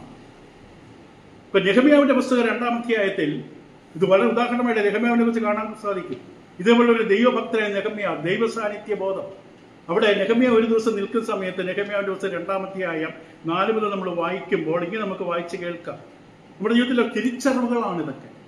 ഈ തിരിച്ചറിവ് എന്തിനാ തരുന്നത്? എന്റെ മുഖം ഇങ്ങനെയാണെന്ന് കാണിച്ചു തന്നിട്ട് യാക്കോബ് പറഞ്ഞില്ല, അത് ഒരു ശ്രദ്ധയുമില്ല, ഞാനും മറന്നിട്ടൊക്കെ പോയി. ഒന്ന് കഴുകാൻ ശ്രമിച്ചില്ലേ? ഒന്ന് തുടയ്ക്കാൻ പാടില്ലായിരുന്നോ? ചെയ്തില്ല. ബട്ടൺസ് തെറ്റായിട്ടാണ് കിടക്കുന്നത്, ഒന്ന് നേരെയാക്കാൻ പാടില്ലേ? പിന്നെ എന്തിനാണ് നീ ഇത് കാണിച്ചു തന്നത്? ദൈവത്തെ മണ്ടനാക്കല്ലേ എന്ന്. ദൈവം നമ്മുടെ ജീവിതത്തെ പിടിച്ചു നിന്ന് അവിടെ നിൽക്കേ, എനിക്ക് നിന്നോട് കാര്യം പറയാനുണ്ട് എന്ന് പറഞ്ഞ് നമ്മുടെ പ്രാർത്ഥന ജീവിതത്തെ കുറിച്ച് പറഞ്ഞു തരുമ്പോൾ അങ്ങനെയൊക്കെ ദൈവം അങ്ങനെയൊക്കെ പറയും, ഞാൻ ഇങ്ങനെയൊക്കെ ചെയ്യും. അങ്ങനെ ആകരുത്. നെഹമ്യാവിന്റെ പുസ്തകം 2-ാം അധ്യായത്തിൽ അർത്തഹർഷ് രാജാവിന്റെ 20-ാം ആണ്ടിൽ നിസാം മാസത്തിൽ ഞാൻ ഒരിക്കൽ രാജാവിന്റെ മുമ്പാകെ ഇരുന്ന് വീഞ്ഞെടുത്ത് അവന് കൊടുത്തു. കാരണം അതിന്റെ തൊട്ട് 1-ാം അധ്യായത്തില് ദേവാലയം തകർന്നു കിടക്കുന്നു, മതിലുകൾ പൊളിഞ്ഞു കിടക്കുന്നു, അവിടെ വന്ന് വിവരങ്ങൾ അറിയുന്നു. നെഹമ്യാ കരയുകയാണ്, കുറെ നാൾ ദുഃഖിച്ച് ഉപവസിച്ച് ദൈവത്തിലൊക്കെ പറഞ്ഞ് പ്രാർത്ഥിച്ചിങ്ങനെ മനസ്സ് മുഴുവൻ വേദനയാണ് തന്റെ ജനത്തെക്കുറിച്ച്, ദൈവത്തിന്റെ പദ്ധതിയാണ്, ദൈവത്തിന്റെ യെരുശലേമിനെ കുറിച്ച്, മന്ദിരത്തെക്കുറിച്ച്, മതിലിനെ കുറിച്ച്, ദൈവിക കാര്യങ്ങളെ കുറിച്ച് വേദനിക്കുന്ന ഒരു മനുഷ്യനാണിത്. അതെന്തെങ്കിലും സംഭവിച്ചു, സഭയ്ക്ക് എന്തെങ്കിലും സംഭവിച്ചോട്ടെ, ഞാനും എന്റെ കുടുംബവും ഞങ്ങൾ സ്വർഗത്തിൽ പോകും. ഒരാളെ ദൈവം കൊണ്ടുപോകില്ല. അബദ്ധമാണ്. മുമ്പേ അവന്റെ രാജ്യവും നീതിയും ആണ് നാം അന്വേഷിക്കേണ്ടത്. ഇവിടെ ഇങ്ങനെ ഇരിക്കുന്ന ഈ മനുഷ്യൻ രാജാവിന്റെ സന്നിധിയിൽ കുണ്ഠിതനായിട്ട് നിൽക്കുകയാണ്. രാജാവ് എന്നോട്, നിന്റെ മുഖം വാടിയിരിക്കുന്നത്, നിനക്ക് ദീനമൊന്നുമില്ലല്ലോ, ഇത് മനോദുഃഖമല്ലാതെ മറ്റൊന്നുമല്ല എന്ന് പറഞ്ഞു. അപ്പോൾ ഞാൻ ഏറ്റവും ഭയപ്പെട്ടു. 3-ാം വാക്യം, രാജാവിനോട്, രാജാവ് ദീർഘായുസ് കണ്ട. രാജാവിന് മനസ്സിലായി, രാജാവിന് ഇഷ്ടമുള്ള ഒരു മനുഷ്യനാണ് നെഹമ്യാ. രാജാവ് ദീർഘായുസുള്ളവനായിരിക്കും. എന്റെ പിതാക്കന്മാരുടെ കല്ലറകളുള്ള പട്ടണം ശൂന്യമായും എന്റെ വാതിലുകൾ തീ കൊണ്ട് വെന്ത് കിടക്കെ എന്റെ മുഖം വാടാതിരിക്കുന്ന എങ്ങനെ? പൗലോസ് അഥേനയിൽ ചെറുപ്പം ഹൃദയത്തിൽ ചൂട് പിടിച്ചു. അവിടെ അവരെ എന്തൊക്കെ ചെയ്യണ്ട, അവര് നരകത്തിൽ പോയിട്ടെ, ഞാൻ സ്വർഗത്തിലേക്ക്. ഇതല്ല പൗലോസ്, ഇതല്ല ദൈവഭക്തന്റെ ആത്മാവ്. ചുറ്റുപാടും കാണുന്ന അഭക്തിയും ദുരുപദേശം കാണുമ്പോൾ ഹൃദയത്തിൽ വേദന, ചിലപ്പോൾ ദേഷ്യമായിട്ട് പുറത്തു വരും. പക്ഷെ വ്യക്തിഹത്യയാകരുത്, അപമാനമാകരുത്, ദേഷ്യം വരണം. അത് വളരെ ആവശ്യമാണ്. ഇന്ന് രാവിലത്തെ ക്ലാസ്സിൽ ഞാൻ പറഞ്ഞതുപോലെ ദൈവത്തിന്റെ അപ്രമാദിത്വത്തെ കുറിച്ച് സംസാരിക്കുമ്പോൾ ദൈവത്തിൽ തെറ്റുകളുണ്ടോ, വൈരുദ്ധ്യമുണ്ടോ, വൃത്തക്കേടുണ്ടോ എന്ന് വിഷയം സംസാരിച്ചപ്പോൾ അനേക മനുഷ്യര് ബൈബിള് പഠിക്കുകയോ അറിയുകയോ വായിക്കുകയോ ദൈവനപ്രകാരം വിശ്വാസിയാകുകയോ ചെയ്യാതെ ബൈബിളിൽ തെറ്റുകളുണ്ട്, വൃത്തക്കേടുണ്ട്, കുറവുകളുണ്ട് ചുമ്മാ പറയും. ഒരു മനുഷ്യന്റെ മുമ്പിൽ ഇങ്ങനെ വന്നിട്ട് പറഞ്ഞു, ഞാൻ അദ്ദേഹം ചോദിച്ചു, എന്താ താങ്കൾ ബൈബിൾ വായിക്കണം? ബൈബിൾ ആര് വായിക്കും? ഇത്രയും പൊട്ടത്തരം, ഇത്രയും പൊള്ളത്തരം, ഇത്രയും അബദ്ധം, ഇത്രയും തെറ്റുകൾ നിറഞ്ഞ ഗ്രന്ഥം വേറെയുണ്ടോ? ഇപ്പൊ ചോദ്യം വെച്ച മനുഷ്യൻ പറഞ്ഞു, ഒരു മിനിറ്റ്, ഒരു തെറ്റെന്ന് കാണിച്ചതാണ്. Show me one error, one contradiction. അത് പറഞ്ഞു കേട്ടപ്പോൾ ആ മനുഷ്യൻ ദേഷ്യപ്പെട്ട് ഒറ്റപ്പോക്കുന്നു. അപ്പോൾ അങ്ങനെയൊന്നുമില്ല. ആരോ ഫേസ്ബുക്കിലോ എവിടെയോ പറഞ്ഞു കേട്ട പ്രസംഗങ്ങളെ ഏറ്റുപിടിച്ച് ആരുടെയോ ചിന്ത തന്റെ ചിന്തയാക്കി വെച്ചിരിക്കുകയാണ്. താൻ വചനം പഠിച്ചിട്ടില്ല, വായിച്ചിട്ടില്ല, മനസ്സിലാക്കിയിട്ടില്ല, അന്വേഷിച്ചിട്ടില്ല. വചനത്തിൽ തെറ്റില്ല, വചനത്തിൽ വൈരുദ്ധ്യമില്ല. ചരിത്രപരമായും ഭൂമിശാസ്ത്രപരമായും ശാസ്ത്രീയമായും ആക്യുറേറ്റ് ആണ്, സൂക്ഷ്മതയും കൃത്യതയുമാണ് ബൈബിൾ. ഇത് വായിച്ച് പഠിച്ച് മനസ്സിലാക്കിയ ഒരാൾക്കറിയാം. ഇത് ഒന്നും വായിക്കുകയില്ല, പഠിക്കുകയില്ല, ബൈബിളിനെ കുറിച്ചുള്ള അനുഭവമില്ല, ദൈവബൈബിളായിട്ടുമില്ല, ബൈബിൾ തെറ്റാണ്, ബൈബിൾ തെറ്റാണ് എന്ന് പറഞ്ഞതുപോലെ ആ മനുഷ്യനോട് പറഞ്ഞപ്പോൾ ദേഷ്യപ്പെട്ട് ഇറങ്ങിപ്പോയി. എന്ന് പറഞ്ഞു, ഇവിടെ ഇതാ നെഹമ്യാ രാജയുടെ മുമ്പിൽ നിൽക്കുകയാണ്. ദൈവത്തിന്റെ മന്ദിരം, വാതിലുകൾ തീ കൊണ്ട് വെന്തും കിടക്കെ, എന്റെ മുഖം വാടാതിരിക്കുന്ന തന്നെ ബാധിക്കുകയാണ്. ആത്മീയഗോളത്തിലെ കാര്യങ്ങൾ, ആത്മീയഗോളത്തിലെ കാര്യങ്ങൾ ബാധിക്കുകയാണ്. ഇസ്രായേലിനെ കുറിച്ച് ദൈവത്തിന് ഒരു പദ്ധതിയുമില്ല. ഫേസ്ബുക്ക് ഇസ്രായേലിനെ തൊട്ടാൽ കൈകൊള്ളും. ഇസ്രായേലിന്റെ കാര്യം കഴിഞ്ഞു, പണ്ടേ ദൈവം കളഞ്ഞതാണത്. ആ ദുരുപദേശമൊക്കെ നമ്മൾ പാസ് ചെയ്ത് മറ്റുള്ളവർക്ക് അയച്ചു കൊടുക്കും. നമ്മൾ യഥാർത്ഥ വിശ്വാസിയാണോ, പരിജ്ഞാനമുള്ളവരാണ്? ദൈവം ഇസ്രായേലിന് അവസരം കൊടുത്തു, അവർ കർത്താവിനെ തള്ളിക്കളഞ്ഞു, ആദ്യമനെ ദൈവം ശപിച്ചു കളഞ്ഞു. ഇനി അവർക്കൊരു പ്രതീക്ഷയില്ല. അവർക്കുള്ള ഏക പ്രതീക്ഷ യേശുവിനെ മസിഹായിട്ട് അംഗീകരിക്കുക. ഇസ്രായേലിന് വേണ്ടി പ്രത്യേക പദ്ധതിയൊന്നുമില്ല. അപ്പോൾ അവരുടെ കുറേ രാജ്യങ്ങൾ കൂടെ കൂടിയിരിക്കുകയാണ്. ഇസ്രായേലിനെ തൊട്ടാൽ ഞങ്ങൾ അടിക്കും. അത് തെറ്റായ ദുരുപദേശത്തിലാണ്, അവർക്ക് അറിവില്ലായ്മയാണ്. ഇസ്രായേലിന്റെ കഥ കഴിഞ്ഞു പണ്ടേ. രാവിലെ നമ്മൾ വീണ്ടെടുപ്പെന്ന പഠനത്തിൽ നമ്മൾ പഠിച്ചു കഴിഞ്ഞതാണ്. അബ്രഹാമിനെടുത്ത വാഗ്ദാനം, ഞാൻ നിന്നെ വലിയ ജാതിയാക്കും, ഈ ദേശം നിനക്ക് തരും, നിന്റെ സന്തതിമാരെ ഭൂമിയിൽ അനുഗ്രഹിക്കപ്പെടും. ഇത് മൂന്നും പൂർത്തിയായ അനുഗ്രഹങ്ങളാണ്. അബ്രഹാമിനെ ഇസ്രായേലിൽ ചെല്ലുമ്പോൾ തന്നെ മഹാജാതിയാക്കി. 6 ലക്ഷം പേരാണ് പോയവരിൽ നിന്ന് പുറത്ത്, 70 പേര് പോയിട്ട് 6 ലക്ഷം പേരാണ് പുറത്ത് വന്നത്. മഹാജാതിയായി അവർ നടന്ന ദേശം അവർ കൊടുത്തു. യോശുവ കൃത്യമായി പറഞ്ഞു, എല്ലാ വാഗ്ദാനവും നിവൃത്തിയായി. ദൈവം അവർക്ക് കൊടുക്കാവുന്ന ദേശം കൊടുത്തു. അവർ സ്വസ്ഥത അനുഭവിച്ചവർ. ആത്മീക സന്തതിയായ അബ്രഹാമിന്റെ സന്തതിയായ യേശുവിന്റെ ഭൂമിയിലേക്ക് നൽകി. സകല വാഗ്ദാനങ്ങളും നിവൃത്തിയായി. ഇന്ന് ദൈവം ഒരു പ്രത്യേക വാഗ്ദാനങ്ങളൊന്നും ഇസ്രായേലിനെ കുറിച്ചില്ല. ക്രിസ്തുവിന്റെ സഭയിലുള്ളവർ ഉൾപ്പെടെയുള്ളവർ ഇതും ഇപ്പോഴും പഠിച്ചിട്ടില്ല. പഠിക്കാൻ അവസരമുണ്ടായിട്ടും പഠിക്കില്ല. മറക്കരുത്. ഇവിടെ ഇതാ നമ്മളെ ബാധിക്കും ചില കാര്യങ്ങൾ, ആത്മീയഗോളത്തിൽ. അതിനാണ് വർത്തമാന പത്രവും ന്യൂസ് ചാനൽ കാണുമ്പോൾ ഒരു ദൈവവേദന വേദനിക്കണം. ഇവിടെ നെഹമ്യാ ദുഃഖിച്ചിരിക്കണം. കാരണം വ്യക്തമായി പറഞ്ഞു. എന്നിട്ട് 4-ാം വാക്യത്തിൽ രാജു, എന്താ നിന്റെ ആവശ്യം? നിനക്ക് ചിലപ്പോൾ ലീവ് തരേണ്ടി വരും, നിനക്ക് പോകേണ്ടി വരും. എനിക്ക് മനസ്സിലായി. എന്താ നിന്റെ ആവശ്യം, നിന്റെ അപേക്ഷ എന്ത്? 4-ാം വാക്യം നെഹമ്യാവ് 2-ാം അധ്യായം. ഉടനെ, നമ്മുടെ വിഷയം അവിടെയാണ്. ഉടനെ ഞാൻ ദൈവത്തോട് പ്രാർത്ഥിച്ചിട്ട് ഉത്തരം പറയുമ്പോൾ 1 മിനിറ്റ് മനസ്സുകൊണ്ട് ദൈവമേ പറയേണ്ട കാര്യം കൃത്യമായി പറയാൻ കൃപ തരണം. ഇത്രയും പറഞ്ഞു കാണുകയുള്ളൂ. എലിയ പ്രാർത്ഥന, ദൈവമേ തീ ഇറക്കണമേ, അത്രയും പ്രാർത്ഥിച്ചു കാണുകയുള്ളൂ. രാവിലെ പോലെ രാത്രി വരെ തുള്ളിച്ചാട്ടേണ്ട കാര്യമൊന്നുമില്ല. ദൈവമക്കളുടെ പ്രാർത്ഥനയ്ക്ക് ദൈവം അവിടെ നിൽക്കും. ഉടനെ എന്താ വേണ്ടത്? ഇവിടെ ബന്ധം, ഗോഡ് കോൺഷ്യസ്നെസ് ആണ്. ദൈവ സാന്നിധ്യ ബോധത്തിലാണ് നെഹമ്യാവ്. രാജാവിനോട് ഉത്തരം പറയുമ്പോൾ കൃത്യമായി പറയണം. ദൈവഹിതം നടപ്പാക്കാൻ രാജാവ് അവസരം നീട്ടിത്തരികയാണ്. എന്താ ഞാൻ ചോദിക്കേണ്ടത്? രാജാവ് തിരുവുള്ളമുണ്ടായി, അടിയന്റെ തിരുമുമ്പിൽ ദയ ലഭിച്ചുവെങ്കിൽ അടിയനെ യഹൂദയിൽ എൻ്റെ പിതാക്കളുടെ കള്ളനുള്ള പട്ടണത്തിലേക്ക് അത് പണിയേണ്ടതിന് ഒന്ന് അയക്കണം. അയക്കുക മാത്രമല്ല, വേണ്ട സകല സന്നാഹങ്ങൾ. നെബൂഖദ്നേസർ പിടിച്ചുകൊണ്ടുപോയപ്പോൾ എടുത്ത പാത്രങ്ങൾ ഉൾപ്പെടെ തിരിച്ചു കൊടുത്തു. അതാണ് ദൈവം. ഒരു വാക്ക് പ്രാർത്ഥിച്ചതേ ഉള്ളൂ. ഇവിടെ നമ്മൾ പറയുന്ന ഇത്രയേ ഉള്ളൂ. പ്രാർത്ഥന, ദൈവമക്കൾ നടത്തുന്ന പ്രാർത്ഥന. ഇപ്പൊ തന്റെ മുഖം വാടിയിരിക്കുന്ന കാരണം തേടുമ്പോൾ ഉത്തരം പറയുന്നതിന് മുമ്പ് വേഗത്തിലൊരു പ്രാർത്ഥന, മിനിറ്റ് കൊണ്ട്, ഒരു സെക്കൻഡ് കൊണ്ടായിരിക്കും മനസ്സുകൊണ്ട് പ്രാർത്ഥിച്ചത്. നെഹമ്യാവ് പറഞ്ഞില്ല, രാജാവ് 1 മിനിറ്റ് ഒന്ന് പ്രാർത്ഥിച്ചിട്ട് വരട്ടെ എന്ന് പറയാൻ കാത്തു നിന്നില്ല. കാരണം ആത്മസ്വരൂപനായ പരിശുദ്ധനായ ദൈവം, ഉന്നതനായ ദൈവത്തിന് മുമ്പിൽ അല്പം മനസ്സുകൊണ്ട്. അതാണ് ദൈവ സാന്നിധ്യബോധം. ആ മുറി ചെന്ന ദൈവസാന്നിധ്യം കിട്ടും, അവിടെ ചെന്ന് പ്രാർത്ഥിക്കാം. അല്ല, വേഗത്തിൽ പ്രാർത്ഥന ദൈവത്തോട്. ഇപ്പൊ ഒന്നാമത് വേണ്ടത് ദൈവസാന്നിധ്യം. 2, പീപ്പിൾ കോൺഷ്യസ്നസ്, മനുഷ്യരെ കുറിച്ചുള്ള ശരിയായ അവബോധം. നമ്മൾ പ്രാർത്ഥിക്കുമ്പോൾ ശിവനോട് വെച്ച്, ശിവനെ നീ ഈ സ്ത്രീയെ കാണുന്നു, കർത്താവ് കാണുന്ന പോലെയല്ല മനുഷ്യരെ കണ്ടത്. ഇവിടെ മനുഷ്യരെ കുറിച്ചുള്ള, അപ്പോൾ നമ്മൾ പ്രാർത്ഥിക്കുന്ന മനുഷ്യരെ കുറിച്ചുള്ള ശരിയായ അറിവ് നമുക്ക് വേണം. മറ്റുള്ളവരുടെ യഥാർത്ഥമായ ആവശ്യം അറിയാതെ അവർക്കായി സത്യസന്ധമായി പ്രാർത്ഥന നടക്കില്ല. ഇവിടെ കൊലോസ് 4:2 പ്രാർത്ഥനയിൽ ഉറ്റിരിപ്പ്, ഇംഗ്ലീഷിൽ കീപ് അലേർട്ട്. പാകിസ്ഥാൻ ബോർഡറിൽ ജോലി ചെയ്യുന്ന ഇന്ത്യൻ പട്ടാളക്കാരോട് ചോദിച്ചാൽ മനസ്സിലാകും. ബാങ്കിന് മുമ്പിലിരിക്കുന്ന സെക്യൂരിറ്റി ഗാർഡിനെ പോലെയല്ല അവർ. വടി താടിക്ക് കൊടുത്തിട്ട് ഇങ്ങനെ കുത്തിയിരുന്ന് ഉറങ്ങും. കണ്ടത്തൊന്നും ഉണർന്നിരിക്കുകയാണ്. പണ്ട് ഇന്ത്യയെക്കുറിച്ച് പുസ്തകം എഴുതിയ മനുഷ്യൻ കൊടുത്ത ചിത്രം അതാണ്. ബാങ്കിൻ്റെ അല്ലെങ്കിൽ സെക്യൂരിറ്റി ATMന് മുമ്പിൽ ഇരുന്ന് ഉറങ്ങുന്ന വാച്ച്മാൻ കണ്ട ഇങ്ങനെ ഉണർന്നിരിക്കും. പക്ഷെ തൻ്റെ ജാപ്തി ഇവിടെ ഇങ്ങനെ കൊടുത്തിരിക്കുകയാണ്, ഇരുന്ന് ഉറങ്ങുകയാണ്. സെക്യൂരിറ്റി അതല്ല ഒരു പട്ടാളക്കാരൻ.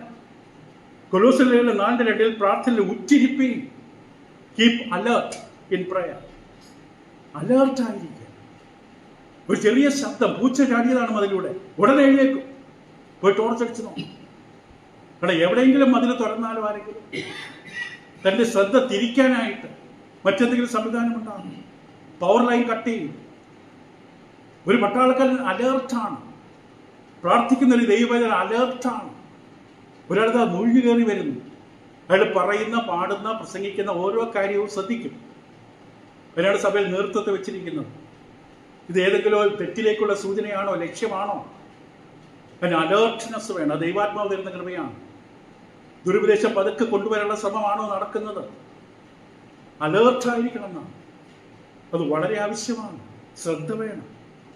എഫേസ്യർ 6:18 നമ്മൾ വായിച്ചു. സകല പ്രാർത്ഥനയാലും യാചനയാലും ഏതു നേരത്തും ആത്മാവിൽ പ്രാർത്ഥിച്ചും അതിനായി ജാഗരിച്ചുകൊണ്ട് സകല വിശുദ്ധന്മാർക്കും എനിക്കൊരു പ്രാർത്ഥനയിൽ പൂർണ്ണ സ്ഥിരത. ഈ 2 ഘടകങ്ങൾ, ഗോഡ് കോൺഷ്യസ്നസ്, പീപ്പിൾ കോൺഷ്യസ്നസ്, ദൈവ സാന്നിധ്യബോധം, ദൈവിക പദ്ധതിയിലെല്ലാം കാണാനുള്ള കഴിവ്. ഏത് സമയം 24 മണിക്കൂർ അല്ലെങ്കിൽ 4 മണിക്കൂർ അല്ലെങ്കിൽ 6 മണിക്കൂർ ഉറങ്ങിയിട്ട് 18 മണിക്കൂർ മുറിയിലിരുന്ന് ഇങ്ങനെ പ്രാർത്ഥിച്ചിരിക്കാൻ ഒരു പ്രയോജനമില്ല. അത് ഒരു ചടങ്ങിൽ ജീവിക്കുകയാണ്. ദൈവ സാന്നിധ്യം എപ്പോഴും തനിക്ക് കിട്ടില്ല. ഇവിടെ അപ്പോസ്തലന്റെ പ്രാർത്ഥനയിൽ പ്രധാന ഘടകങ്ങളായിരുന്നു ഇവ 2. ഇവിടെ ദൈവത്തിലുള്ള സ്നേഹം, അതാണ് ആ മുടങ്ങാത്ത ബന്ധത്തിന് കാരണമായി, മുറിയാത്ത ബന്ധത്തിന് കാരണമായി. ദൈവത്തിലുള്ള സ്നേഹം, അതാണ് ദൈവ സാന്നിധ്യം. അല്ല, ജനങ്ങളോടുള്ള സ്നേഹം. എന്തുകൊണ്ടാണ് ഇവർക്ക് വേണ്ടി പ്രാർത്ഥിക്കുന്നത്? അപ്പോസ്തലനല്ലേ, സഭാ ശുശ്രൂഷകനല്ലേ, സഭയിലെ ഉത്തരവാദിത്തപ്പെട്ട ഒരാളല്ലേ, അവർക്ക് വേണ്ടി പ്രാർത്ഥിക്കേണ്ടതിൻ്റെ കടമയല്ലേ. വെറുതെ ചുമ്മാതെ അവരുടെ സ്നേഹമുണ്ടോ ഈ പ്രാർത്ഥന? ഇവിടെ ആത്മീയത്തിൽ വളരണമെന്ന് എനിക്ക് ആഗ്രഹമുണ്ട്. അവർ ആത്മീയമായ ഫലം കായ്ക്കണമെന്ന് നീ ആത്മാർത്ഥമായി ആഗ്രഹിക്കുന്നുണ്ട് എങ്കിൽ പ്രാർത്ഥന.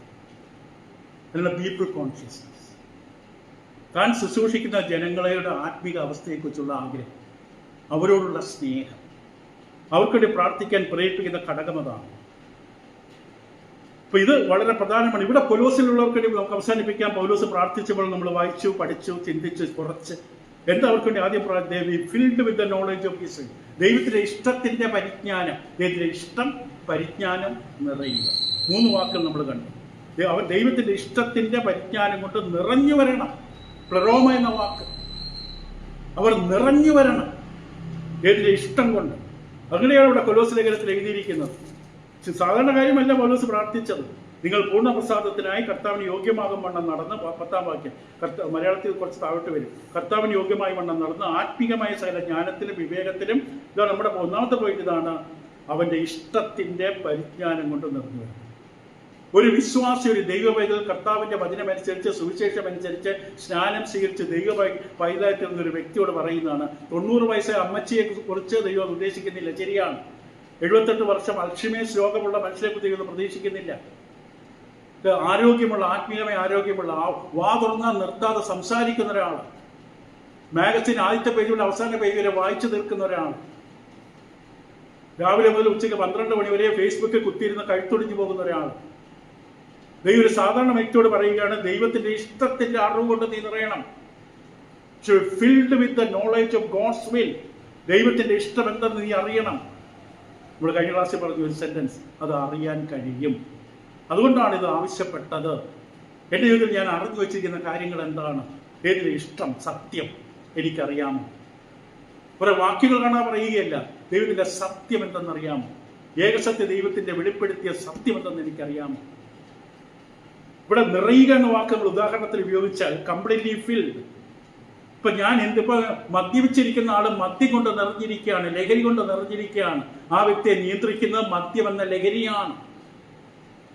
യോഹന്നാൻ 16:6 കർത്താവ് യേശു അവരെ വിട്ട് പോകുന്ന ശിഷ്യന്മാരോട് പറഞ്ഞപ്പോൾ ശിഷ്യരുടെ ഹൃദയം ദുഃഖം കൊണ്ട് നിറഞ്ഞു. Filled with sorrow. ലൂക്കോസ് 5:26 ആ വാക്യങ്ങൾ നാം ചില വായിച്ചു തീർത്താം. ലൂക്കോസ് 5:26 പക്ഷപാതം പിടിച്ച മനുഷ്യനെ യേശു സുഖപ്പെടുത്തിയത് കണ്ട് ജനക്കൂട്ടം ഭയം, ഒരുതരം ബഹുമാനം കൊണ്ട് നിറഞ്ഞു. ലൂക്കോസ് 5:26. ലൂക്കോസ് 6:11 വരണ്ട കൈയുള്ള മനുഷ്യനെ യേശു സബത്ത് നാളിൽ സുഖപ്പെടുത്തിയത് കണ്ട് ശാസ്ത്രിമാരും പരീശന്മാരും ഭ്രാന്ത് നിറഞ്ഞവരായി. ദേഷ്യം സഹിക്കാൻ പറ്റുന്നില്ല അവർക്ക്, ഭ്രാന്ത് നിറഞ്ഞവരായി. പ്രവർത്തികൾ 4:31 അപ്പോസ്തലന്മാർ പ്രാർത്ഥിക്കുകയാണ്. കാരണം അവരോട് സംസാരിക്കുന്ന ഭീഷണി കേട്ടപ്പോൾ ഒരു പ്രാർത്ഥിച്ചൊരുമിച്ച് കൂടി. പ്രാർത്ഥനയ്ക്ക് ഉത്തരമായി എല്ലാവരും പരിശുദ്ധാത്മാവ് നിറഞ്ഞവരായി ദൈവവചനം ധൈര്യത്തോടെ പ്രസ്താവിച്ചു. ഒരു വാക്യം കൂടെ, പ്രവർത്തികൾ 6:5 സഭയുടെ ബുദ്ധിമുട്ടിൽ തിരഞ്ഞെടുക്കപ്പെട്ട 7 പേരെ കുറിച്ച് പറയുമ്പോൾ അവരുടെ യോഗ്യത പരിശുദ്ധാത്മാവ് നിറഞ്ഞ 7 പേർ. ഇപ്പൊ നിറഞ്ഞവരായി. സന്തോഷം കൊണ്ട് നിറഞ്ഞു, ദുഃഖം കൊണ്ട് നിറഞ്ഞു, ഭയം കൊണ്ട് നിറഞ്ഞു, ഭ്രാന്ത് കൊണ്ട് നിറഞ്ഞു, ആത്മാവ് കൊണ്ട് നിറഞ്ഞു. നിറയുക എന്ന് പറഞ്ഞാൽ നിയന്ത്രിക്കപ്പെടുക, ബീങ് കൺട്രോൾഡ് ബൈ. ഞാൻ ഭ്രാന്ത് കൊണ്ട് നിറഞ്ഞു എന്ന് പറഞ്ഞാൽ ഞാൻ എന്നെ അപ്പോൾ നിയന്ത്രിക്കുന്നത് ഭ്രാന്താണ്, മാഡ്നസ് ആണ്. സുബോധമില്ലാത്ത പെരുമാറ്റമാണ് എന്നിൽ നിന്ന് വരുന്നത്. എൻ്റെ ഉള്ളിൽ നിറഞ്ഞിരിക്കുന്ന ഭ്രാന്താണ്. ഭ്രാന്തെന്ന് പറഞ്ഞാൽ വല്ലാത്തൊരവസ്ഥയാണ്. ദുഃഖം കൊണ്ട് നിറഞ്ഞെന്ന് പറഞ്ഞാൽ എൻ്റെ ഉള്ളിൽ മുഴുവൻ ദുഃഖമാണ്. വേറെ ഒന്നും എനിക്ക് ശരിയായി പോസിറ്റീവായിട്ട് കാണാൻ പറ്റില്ല. പരിശുദ്ധാത്മ കൊണ്ട് നിറഞ്ഞെന്ന് പറഞ്ഞാൽ അതേ സമയത്ത് ആത്മാവിൻ്റെ നിയന്ത്രണം, വചനപരിജ്ഞാനത്തിൻ്റെ നിയന്ത്രണം. എന്തിനാൽ നിറയപ്പെടുന്നു അത് നമ്മളെ നിയന്ത്രിക്കും. ഈ സന്ദർഭങ്ങളിലെല്ലാം അവരെന്തിനാലാണോ നിറഞ്ഞത് അതവരെ നിയന്ത്രിക്കുകയാണ്. ഇവിടെ പൗലോസ് കൊലോസ്യരോട് പറയുന്നത്, നിങ്ങൾ അവൻ്റെ ഇഷ്ടത്തിൻ്റെ പരിജ്ഞാനം, ഏതിൻ്റെ ഇഷ്ടം എന്തെന്നുള്ള അറിവ്. ചുമ്മാ ഇരുന്ന താനെ ബൈബിൾ ദൈവം തലയിൽ ഡ്രില്ല് ചെയ്തൊരു ദോരമുണ്ടാക്കി അതിലിങ്ങനെ വചനം കൊണ്ട് നിറയ്ക്കില്ല. നമ്മളിത് പഠിക്കണം, വായിക്കണം, ധ്യാനിക്കണം, അറിയണം. ഏതിന് എന്താണ് ഇഷ്ടം? പല ഇഷ്ടങ്ങളുണ്ട് ദൈവത്തിന്. ആത്മാവ് നിറഞ്ഞവരാകുക, അവർ ദൈവത്തിൻ്റെ ശുദ്ധീകരണം ദൈവത്തിൻ്റെ ഇഷ്ടം. ഇടപെടാതെ പ്രാർത്ഥിക്കുക, അത് ദൈവത്തിൻ്റെ ഇഷ്ടം. അത് നമുക്ക് പിന്നെ അടുത്ത ക്ലാസ്സിൽ നോക്കാം. ദൈവത്തിൻ്റെ ഇഷ്ടം ദൈവം പറഞ്ഞിട്ടുണ്ട്. അപ്പൻ മക്കളോട് പറയും, മോനെ മോളെ എനിക്കിതാണ് ഇഷ്ടം, എൻ്റെ ഇഷ്ടം ഇതാണ്. നിനക്ക് എന്നോട് സ്നേഹമുണ്ടെങ്കിൽ എൻ്റെ ഇഷ്ടം ഇന്നതാണ്. പഴയ കാലത്ത് നടക്കും, ഇന്നത്തെ കാലത്ത് നടക്കുന്നത് മറ്റൊരു കാര്യം. പക്ഷെ പിതാവ്, സ്വർഗസ്നായ പിതാവ് നമ്മോട് പറയുന്നു, എൻ്റെ ഇഷ്ടം. മുമ്പേ അവൻ്റെ രാജ്യം നീതി ഞാൻ ഇഷ്ടത്തിൻ്റെ പൗലോസ് പ്രാർത്ഥിക്കുകയാണ്. ദൈവം നിന്റെ ഇഷ്ടത്തിൻ്റെ പരിജ്ഞാനം, ഇഷ്ടത്തെക്കുറിച്ചുള്ള അറിവ് നേടണം. അത് വചനപഠനമാണ്. അതിനെക്കുറിച്ചൊക്കെ നമുക്ക് അടുത്ത പ്രാവശ്യം നോക്കാം. ക്രിസ്തു വ്യക്തമായി പറഞ്ഞു, അവൻ്റെ സന്തതിയായവൻ അവൻ്റെ വചനം കേൾക്കും. അറിയാൻ ആഗ്രഹിച്ചാൽ അറിയാൻ കഴിയും. നിങ്ങളിത് വായിച്ചാൽ എനിക്കുള്ള മർമ്മം നിങ്ങൾക്കും കിട്ടും. വെറുതെ വീട്ടിൽ ഷെൽഫിൽ അടുക്കി വെച്ച പുസ്തകം ബൈബിൾ അടുക്കി വെച്ചിരുന്നാൽ കിട്ടില്ല. വായിക്കണം, അറിയണം. എനിക്കറിയണമെന്ന് ആഗ്രഹിച്ചാൽ തീർച്ചയായിട്ടും അറിയാൻ കഴിയും. അതാണ് നമ്മുടെ ദൈവം അന്വേഷിക്കുന്നവർക്ക് വാരിക്കോരി കൊടുക്കുന്ന ദൈവം. നിങ്ങളെ സഹായിക്കട്ടെ. തുടരാം അടുത്ത പഠനത്തിൽ കൊലോസ്യ ലേഖനത്തിലേക്ക് മടങ്ങി വരാം.